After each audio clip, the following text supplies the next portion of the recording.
अगर एक लम्हे के लिए सोचिए, हम अपने कई हीरोज के प्रोफेशन चेंज करके देखते हैं, क्या वो हीरो होते? ईदी साहब ने इलेक्शन लड़ा है, इलेक्शन हार गए, इलेक्शन लड़ा, इलेक्शन हार गए। अगर इलेक्शन जीत जाते तो क्या 19 तोपों की सलामी के साथ जुलाई 2016 में दफन होते? सवाल ही पैदा नहीं होता। वजह क्या थी? कुदरत ने ईदी को ईदी बनाना था। ईदी एक सियासतदान बनता तो उसकी कोई वुकत नहीं होनी थी। ईदी गया, आई वाज इन अंकरा बटी साहब, और मैंने एक टैक्सी करवाई। उस टैक्सी वाले ने मुझे पूछा आप कहां से हैं? आई से फ्रॉम पाकिस्तान। ओके, वो कहने लगा फ्रॉम द लैंड ऑफ ईदी। रियली मेरा सर फखर से बुलंद हो गया कि दुनिया लैंड ऑफ ईदी इसको कहती है। ये वो जमीन है जिसमें ईदी जैसा हीरो आया था, जो दूसरों की लाशों को धो धो के दफनाता रहा, जो दूसरों के जिस्मों को कफन पहनाता रहा।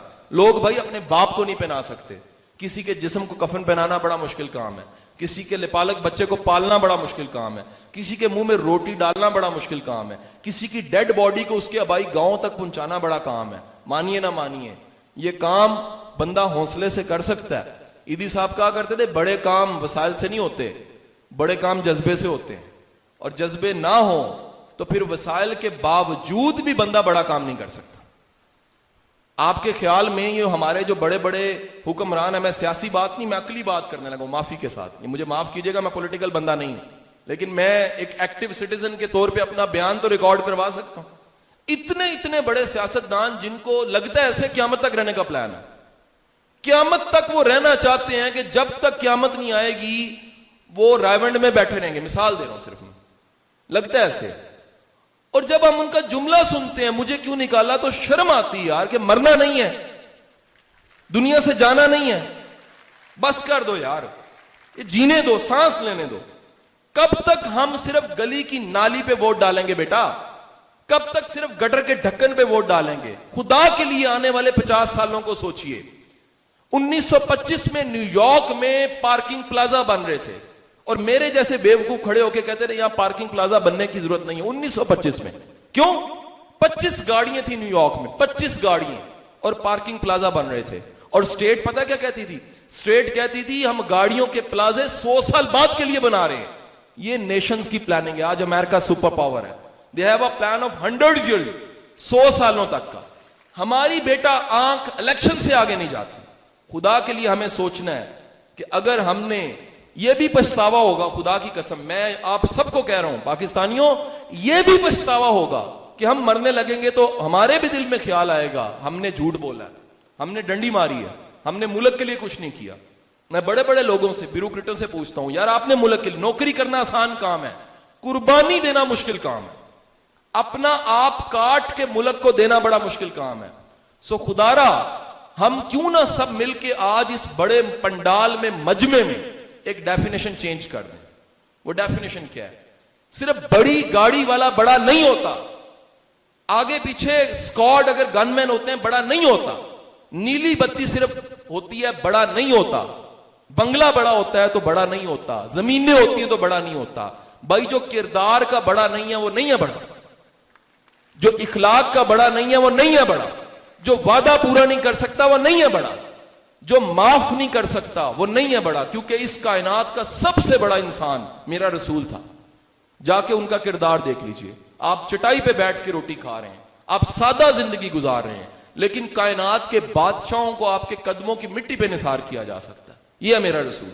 बड़े आदमी की डेफिनेशन को चेंज करो, खुदा के लिए चेंज करो। अगर तुम बड़े आदमी की डेफिनेशन को बेटा चेंज नहीं करोगे तो फिर यही होता रहेगा जो हो रहा है। अगर ये यूथ नहीं समझेगी इन बातों को तो फिर याद रखिएगा, वोट जाती मुफाद की बेस पे होगा, वोट मुल्की मुफाद की बेस पे होना चाहिए। वोट डालते सोचना चाहिए। भाई एक मैं मोटरवे पुलिस को पढ़ाने जाता रहा हूं तो मुझे डीआईजी साहब कहने लगे, शाह साहब आप पैसे भी नहीं हमसे लेते। मैं कहा सर ये सड़क मेरे मुल्क की सड़क है, अगर मैं बगैर पैसों के सर्व करूंगा, इन सड़कों पे मेरे बच्चों ने भी गाड़ियां चलानी है। मैं अपने इदारों को मजबूत करना चाहता हूं। मैं ये चाहता हूं ये इदारे, ये मुल्क, ये इलाका, ये ननकाना नस्लों के लिए छोड़ के जाओगे तो नस्लें दुआएं देंगी बेटा। अपने लिए जियोगे, ये कोई जीना नहीं है, ये कोई जीना नहीं है। ये कोई जीना है कि अपने लिए जिए आप? जीना है तो बेगर्ज होके दूसरों के लिए जीना शुरू करो। और उसके लिए मैंने कहा follow your heart not the trends. Trend क्या चल रहा है, दुनिया क्या देख रही है, दुनिया क्या कर रही है। मुमकिन है दुनिया भेड़ चाल में कुएं में गिर रही हो, दुनिया भेड़ चाल में गटर में गिर रही हो, दुनिया भेड़ चाल में अपना आप जाया कर रही हो। खुदा के लिए दुनिया को ना देखिए, दिल की सुनिए, पैशन की सुनिए। अगर तुम्हें अल्लाह ने डॉक्टर बनाने के लिए बेटा पैदा किया, डॉक्टर बनो, लेकिन अब्बा चाचा मामा फलाने दा बच्चा डॉक्टर बन गया, इस बुनियाद पर डॉक्टर ना बनो। जुल्म करोगे डॉक्टर के साथ भी, अपने साथ भी, सिस्टम के साथ भी। मैं यकीन कीजिए, मैं इंजीनियर होता उसी प्रोफेशन में नाकाम होता, मैं ब्यूरोक्रेट होता मैं नाकाम होता, मैं टीचर हूं और यकीन कीजिए मुझे फख्र है, मैं दुनिया से जाऊंगा तो दुनिया मुझे टीचर के नाम से पुकारेगी कि कासिम अली शाह में पढ़ाता रहा, मेरे लिए फख्र होगा। शनाख्त का मतलब यह नहीं है आप जी रहे हैं तो किस नाम से जी रहे हैं। शनाख्त का मतलब यह है कि आप मरे तो दुनिया क्या कहेगी। जो दुनिया आपके बारे में आपकी मैयत पे खड़े होके कहेगी ना, यार ग्रेट बंदा था, जबरदस्त इंसान था, ये आपकी कामयाबी है। और याद रखिए, पैसा इकट्ठा करना आसान काम है, जनाजा इकट्ठा करना मुश्किल काम है। वो हम नहीं करते, डिलीवर नहीं करते, मोहब्बतें नहीं बांटते, माफ नहीं करते, साथ नहीं मिलाते, कुर्बानी नहीं देते, हक मारते हैं, ज्यादतियां करते हैं और बाद में फिर लोग सिर्फ फॉर्मेलिटी के लिए आ जाते हैं। आपने कभी आजमाना, दुनिया में पता लगता है जनती कौन है जहन्नमी, अल्लाह ने फैसला करना। दुनिया में जनाजों पे खड़ा होकर यकीन करें मैंने फील किया है बंदा जनती है। और भाई अपने जिसके लिए रोते हैं ना, वो सब भी रो रहे होते हैं। जिसके लिए दुनिया रोती है वो बड़ा इंसान होता है, जिसके लिए दुनिया कहती है। और जाके देखिए दुनिया की तारीख में मोहम्मद अली जिन्ना का जनाजा, हर कोई कह रहा था बापू चला गया, हमारा बाप चला गया, कौम का बाप चला गया। अपना बेटा नहीं था, हम सब उसके बेटे थे। क्यों बेटे थे?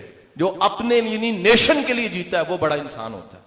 उसके जियारत को बम से भी उड़ाया जाए दोबारा बन जाता है, क्योंकि वो अपने लिए नहीं जी रहा था। उसके हाथ से निकला हुआ कलम भी अमर हो जाता है। उसकी डायरियां भी जाके म्यूजियम्स में देख लीजिए, उसके इस्तेमाल के स्लीपर भी देख लीजिए, उसके कपड़े भी देख लीजिए। जो चीज मोहम्मद अली जिन्ना से जुड़ी वो अमर हो गई। क्यों? अपने लिए नहीं जीता था, नेशन के लिए जी रहा था। जो कौम के लिए जीता है उसका स्लीपर भी संभाल दिया जाता है। और याद रखिएगा, जो अपने लिए जीता है वो इबरत का निशान बन जाता है। दुनिया की तारीख निकाल लें, जो हुक्मरान, जो बंदा अपने लिए जिया है उसकी नस्लें उजड़ गई हैं। और पाकिस्तान वो देश है बेटा, ये याद रखना, इसको जिसने नुकसान पहुंचाया उसकी नस्लें भुगतेंगी जरूर, ये मेरा ईमान है। ये आम मुल्क नहीं है, ये लाखों जानें दे के हमने हासिल किया है। अल्लाह इस मुल्क को अकेला नहीं छोड़ेगा, इस मुल्क के अच्छा सोचने वाले को अकेला नहीं छोड़ेगा। सो हम सब का यकीन होना चाहिए कि मरते वक्त जो पछतावा होना उसको पहले एड्रेस कर लीजिए। अभी सोचिए कि मैंने मेहनत नहीं की, ये पछतावा बनना, अभी कीजिए। मैंने दिल को फॉलो नहीं किया, अभी कीजिए। मैंने कोई कंट्रीब्यूट नहीं किया, अभी सोचिए। मैंने कोई अजमत को नहीं जाना, अभी सोचिए। मैं अल्लाह और रसूल के बताए हुए रास्ते पे नहीं चला, अभी सोचिए। कल को जो पछतावा बनना है वो पछतावा अभी एड्रेस कर लीजिए।